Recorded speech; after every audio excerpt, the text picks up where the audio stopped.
I want to give a quick update of reality of being an entrepreneur. First off, I look rough. Fuck that though. That's not what this video is about. Recently, this week, probably about 2 days ago now, my car was repoed. As I stated in some of my previous videos, I have a car rental business. I primarily drive the BMW M6 as my primary car, and like my other cars I rent out. Now I stopped renting out my car rentals when I was focusing on my trucking venture a little bit more, and I wasn't able to oversee everything like I wanted to anyway. It just wasn't realistic. So, as I've been going on this trucking journey, I've had a lot of downs. I've had some ups as well. But the downs are overcoming the ups. Because of that, I had to stop paying some of my bills, such as my credit cards, such as my cars. And as a result of that, my BMW got repoed. I got 3 months and some change behind. Not something I'm afraid to admit, but I got 3 months and some change behind. Because I just thought every single dollar I get, I might as well just put into my trucking business, double down on it. I have a driver out there. I have to pay my driver. I have to pay the lease. I have to pay I'm also a college student, so I'm living in my apartment right now. So I got to pay my apartment. Like, it's a lot of shit that I have to pay. So I didn't pay it. Now, I was faced with the reality after it got repoed. I was actually on campus in class, came out of class, and saw the repo guy, talked to him a little bit. He let me know what's going on, told me I had to reach out to the bank. I was like, all right, cool, that's what I'm gonna do. So the bank told me I owe $4,000. Now I pay about $880 a month on the car, so that's 3 months plus a $70 late fee plus a $440 repo fee for the tow truck company. No, I'm lying. I'm sorry. That's 4 months, so that's 3 months that I already missed plus the one that I owe, like this for this upcoming month, and then the $70 late fee plus the $440 fee for the tow company. So it's about 4,000, like 430, 420, something like that. So now I'll probably add like a little screenshot of my account right here or something like that.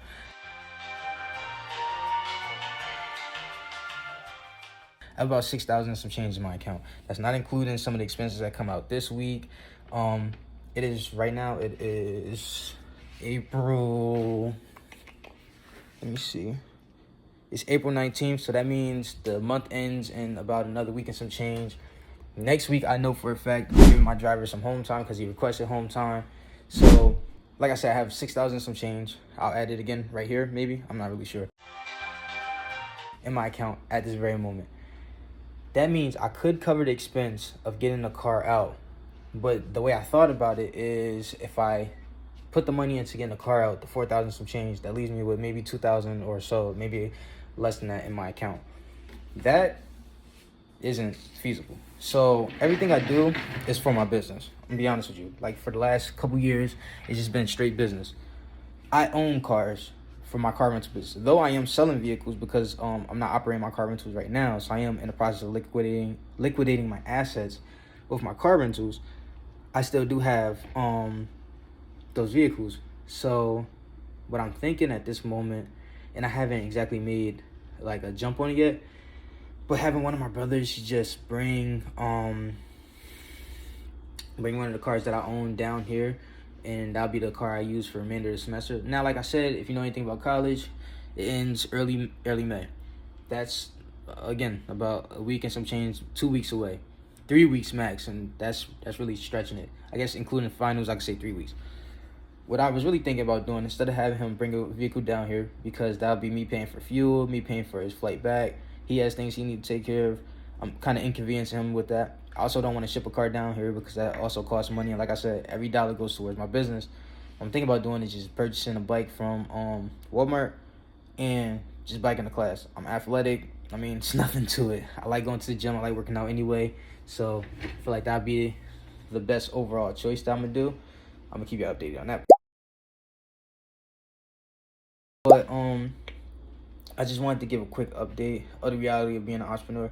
I feel like a lot of people talk about the ups and don't talk about the downs. And I really decided, like, that I've been in the crib all day. I'm supposed to be studying for a final. Lights been off. I kind of just been in my bag, kind of like, I don't really want to be around people. I don't really want to talk to anybody type shit.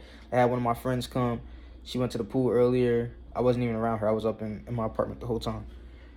But she was tanning, so it was cool. And she brought one of her friends anyway.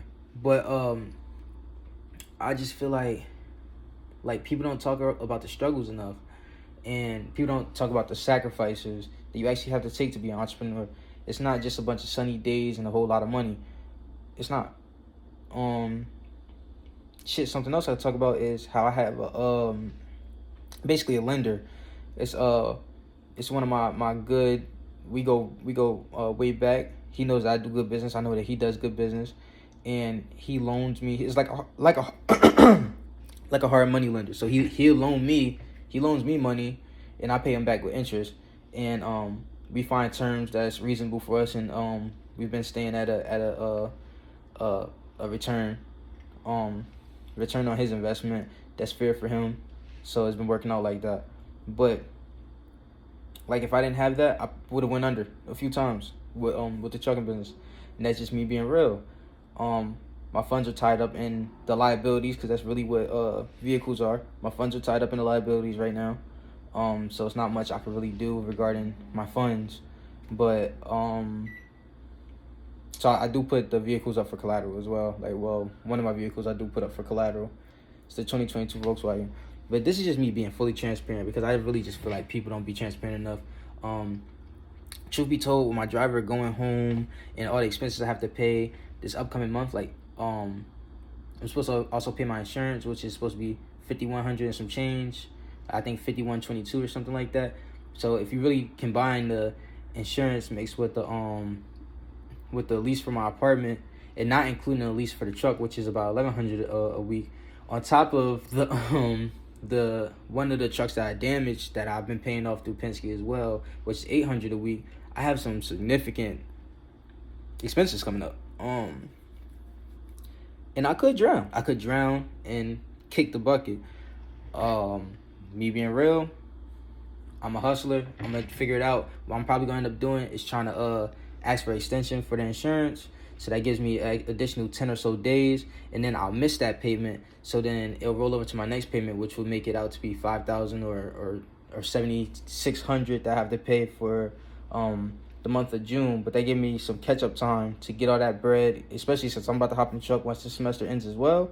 I'm saying a lot of things at once, so might get a little confusing, but I'm just running through everything that's on my mind right now and just basically venting, gonna upload it and just leave it at that. But this whole YouTube journey is for me to look back on one day and just be like, damn, hopefully, we ain't even gonna say hopefully, I'm gonna look back on it and be like, damn, I really did that shit. Niggas had to turn up, man. When you know what I'm saying? When my back was against the wall, I pivot, maneuver, fought my way out of it. That's just what I did. So yeah, this was just like a little recap, but really a reality check. All that capping on the net that people do. I don't even post on social media. I have Snapchat. I don't have Instagram. I have Facebook. I haven't posted on that shit in years. So I don't cap on the net. I'm very real with myself and very real with everybody around me, about my circumstances and everything. I feel like people should be real with themselves and just real to everybody else. I had a lot of good ups, but I've been having a lot more downs than ups lately and throughout this whole entire journey. Since I started as an entrepreneur, I had so many more downs than ups. And that puts a smile on my face, because it's not losses, it's a bunch of lessons. That's all it really is. I've learned from every single pitfall that I had in the entire 3 years that I've been an entrepreneur, and I loved every bit of it. And the beautiful part about it is I've been in college the whole time. I graduate next semester, because I did take a semester off last semester being in the truck, which should be in one of these videos as well. And I took a semester when I was transferring from University of Kentucky to University of Miami off. So, and I'm a double major. So me being a double major and taking 2 semesters off essentially between the 2 colleges and transferring and everything, it put me out a year and a half or something like that, which is, I'm still graduating college, so assuming I finished the 2 classes that I got this semester, which is kicking my ass. But still graduating college with double major at University of Miami. I'm doing my thing. But the beautiful part is, I've been an entrepreneur while being in college this whole entire time through all the pitfalls. So, this summer, as I said earlier in the video, I'm going back in the truck. I'm going to be hustling the whole summer. This will be my first time actually in a semi-truck. Of course, I went to CDL school and shit like that, but I've really been in a box truck, for since I've been running my business. So me being in a semi truck, I'm not gonna lie, I got a little bit of bubble guts. I'm like, damn, because I haven't operated it so much, but I know how to drive it. Like, you know, it's like one of them things, once you learn it, you got it. And my driver right now, me and him have a really good relationship. He, obviously we met in person. He knows I'm a young guy. He know I've been in the truck, but I'm one person, like, what I say, I'm an employee to my business, so my business work for me. So if I need help, I'm gonna reach out to him. He's one of my employees, but I'm an employee to my business as well. So if I need some help, some advice, some pointers, of course I'm gonna reach out to him, because he's in the industry, whether I pay his paycheck or not. At the end of the day, we have the same goal, that's to make money. So, damn, 23-year-old sounding like a fucking 56-year-old or something, dog.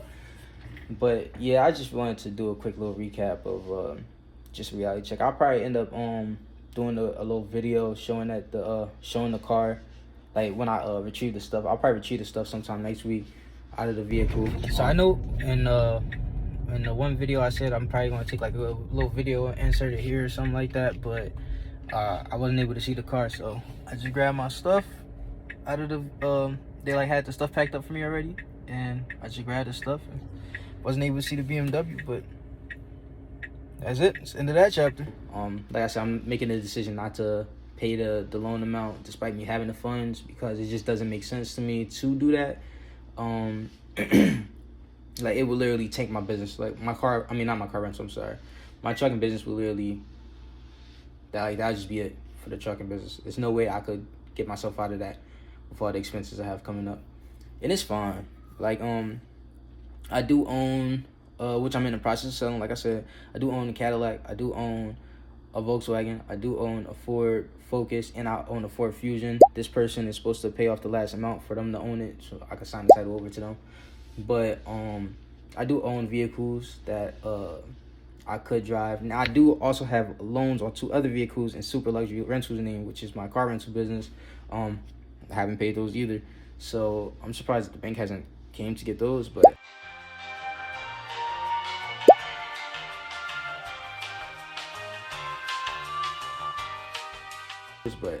in all honesty, I might reach out to them and just ask them, like, hey, are you interested in taking these vehicles? Because they're just kind of sitting with a tarp on it at my house. Or I mean, shit, if I get the funds up, then I'll probably just pay up on those vehicles and see if, well, I had to see the trade-in value first. That's another thing, another reason why I'm not paying the BMW. It is absolutely upside down. Me and my brother, we looked at it. We both the same age, 23. So like, we don't have any more experience than one another. But me and him was just logically, you know, that's my brother. So I'm calling him like, yo, bro, what you think about this? Like, I was sick that night. I was like, damn, my car just got repo. Like, it got sentimental value. So of course I want to get it back. But at the same time, it doesn't make sense for me to get it back. So he was like, bro, fuck that John. Like, that's what he said, bro, fuck that John. Like, we had fun with it. Like, you know what I'm saying? Like, shit, it was a time that he had it for a little bit. I think he had it for a little bit. Because I had the Q50 Red Sport at the time down here, and it was getting fixed up there because one of our other brothers fucked it up. We ain't even gonna get on that story. But like overall, like, me and my brothers, we had fun with these cars that we had. Like, he still got his Camaro and shit like that. But that's a whole, like I said, another different topic. I don't want to jump around too much. But I had fun with the vehicle. So it's like, if I'm upside down alone, if I put the bread out despite me having it for the vehicle, and the vehicle's not going to bring me any type of income, and on top of that, it's going to tank my business that does bring me an income, it doesn't make sense. So he said, fuck that. Like, you're going to bounce back harder than ever. And that's just what it is. So I owe 34 and some change on the car still, like on that BMW. So even if I pay the $4,000, I'm still at 30,000. I could literally, and this is my plans, possibly, because I do have some dealer friends as well. I don't have a dealer license myself, but I do have auction access, so I could get the no licensed vehicles. But for the licensed vehicles, I have to reach out to my dealer friends. I could essentially buy it back from auction in a couple months from now. Whether I do that or not will be something that we'll see in another, you know, in a video in the future. But Sorry for the beeping. I just made some burritos and in the microwave. That shit keep beeping. But yeah. I had fun with the vehicle. It was enjoyable. I never did anything to it, so it's stock. Like, I didn't do no catalyst downpipes. I didn't do a stage 2. Honestly, I'm hoping after going so hard, like harder than ever throughout the summer, I can reward myself a little bit. I could get a shit. I want an R8. I ain't gonna lie, but I'm gonna cash out on that, and it'll be an R title or a salvage title, and then I have to get it up to an R title, so I'm not paying the full value. So it's like I'm cashing out at a discount, of course, but you know, we'll see. That's about damn. I'm at 15 minutes. That shit long as hell, but I just wanted to give a real update. That's all this was really about. It's a real update about what's going on, and I mean, the only thing I could do for my YouTube, whether people watch it or it's just some shit that I look back on, I can show my kids, is be transparent and real, so I could look at every step. Like, I want to look at every video and be like, damn, I really remember being fucked up. Like, I remember being fucked up. I remember going through that. I remember the emotion I was going through. I remember how I felt. Like, that shit was tough, but I really made it through that. Like, I realized there's been so many moments that I've been through tough shit I never recorded. I think back to it, I'm like, damn, that's tough. But to hear myself speak it, that shit would be tough. Like, so definitely going to pick up my phone a lot more and just shit. If I'm just talking, if I'm showing shit, whatever the case may be, I'm gonna do that. And yeah, I think my little this is gonna be my it's gonna be the what they call that, whatever they call of the video. I'm gonna show like Miami like that or something. You feel me? Little Miami, yeah, something like that. Yeah, I like that. But like I said, that's me being transparent. That's the end of my video. I'm out of here. It's my dog that's been through it all. That shit. We out.